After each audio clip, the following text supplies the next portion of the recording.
Selama 1 bulan penuh, Ratna menghabiskan waktunya bersama pria selingkuhannya, Agus. Ia sama sekali tidak menyadari bahwa di saat dirinya menikmati hubungan terlarang itu, Herman sudah perlahan menghilang dari hidupnya. Ketika Ratna akhirnya pulang ke rumah, suasana terasa sangat asing. Rumah itu sunyi. Tidak ada suara langkah kaki Herman. Tidak ada sapaan hangat seperti biasanya. Ratna segera menghubungi suaminya. Namun yang terdengar hanya suara otomatis yang dingin dan tak berperasaan. Tangannya mulai gemetar. Ia menatap lemari yang sudah kosong melompong. Semua pakaian Herman lenyap tanpa sisa. Ratna berdiri terpaku.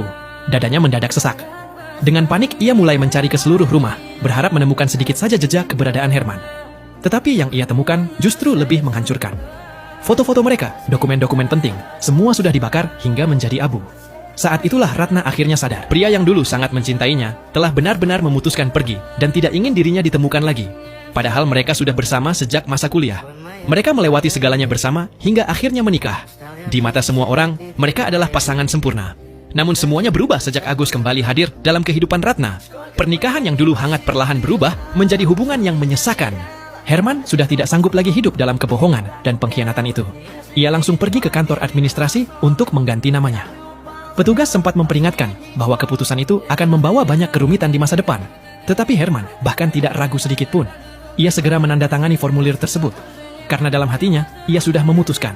1 minggu lagi ia akan pergi ke luar negeri dan menghilang sepenuhnya dari dunia Ratna. Sementara itu, Ratna sama sekali tidak menyadari ada yang salah. Di depan semua orang, ia masih berpura-pura menjadi istri yang penuh cinta. Ia terus menyebut Herman sebagai suami terbaik.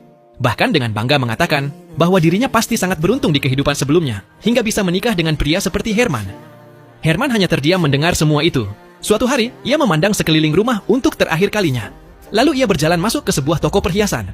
Dengan tenang, ia melepaskan cincin pernikahan yang dulu begitu berharga baginya. Ia meminta pegawai toko melebur cincin itu menjadi potongan logam tak bernilai. Malam harinya, Ratna pulang sambil membawa buket bunga. Ia berpura-pura semuanya baik-baik saja. Mungkin ia ingin mengurangi rasa bersalahnya dengan hadiah kecil itu. Namun tubuhnya dipenuhi aroma parfum pria lain. Di lehernya juga terlihat bekas yang jelas, sulit disembunyikan. Siapapun bisa menebak bahwa ia baru saja bersama Agus. Herman memandang Ratna yang mencoba mendekat kepadanya. Ia menahan rasa muak yang memenuhi dadanya. Di matanya, wanita di depannya kini terasa begitu asing dan kotor. Tak lama kemudian, Ratna menyadari cincin di jari Herman sudah hilang. Herman tidak ingin membuat keributan. Ia hanya tersenyum tipis dan berkata santai bahwa tubuhnya sedikit bertambah besar, sehingga cincin itu sudah tidak muat lagi. Ratna percaya begitu saja. Hari itu ternyata juga bertepatan dengan hari jadi pernikahan mereka. Ratna bersikeras mengajak Herman pergi ke tepi sungai, tempat pertama kali mereka bertemu. Herman sebenarnya sudah berniat mengakhiri semuanya di sana. Baginya, tempat awal hubungan mereka juga pantas menjadi tempat akhirnya hubungan itu. Namun sebelum